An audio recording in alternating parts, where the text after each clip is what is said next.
ক্লাসে ছিলাম, হঠাৎ করে একটা অনেক জোর বিকট শব্দ হয়েছে। মিস সবাই কান ধরে ফেলছে, মিস অনেক তাড়াতাড়ি করে কান ধরছে।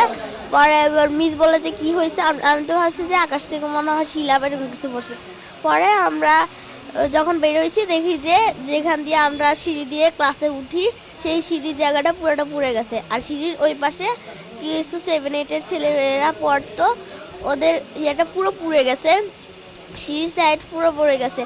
ওখানে অনেকে মানে গড়াগড়ি করতেছে, 7-8-এর ছেলেরা তো ভয় দৌড় দিতে গেছিল।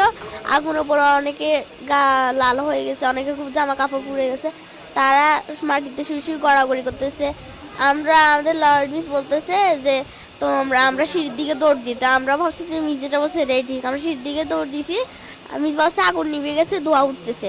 আমরা ওখানে গেছি, গ্যাস সরে দিছিল। পরে মিসে একজনের গায়ে পড়ে গেছে, আবার একটা 8-এর ভাই আমার গায়ের উপর পড়ে গেছে। পরে আমার একটা বান্ধবী আমার গায়ের উপর পড়ে গেছে।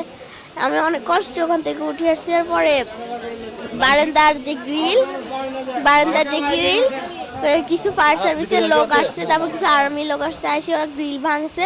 ভাঙার পর আমাদের ওখানে ট্রান্সপোর্টের যে গাড়ি রাখা হয় ওখানে একটা গেট আছে, গেট ভাঙে গেট জানলার সাথে দিয়ে লাগাই দিয়েছে যাতে সিঁড়ির মতো করে যাওয়া যায়। পরে 7-8 জন মিলে নামাইছে।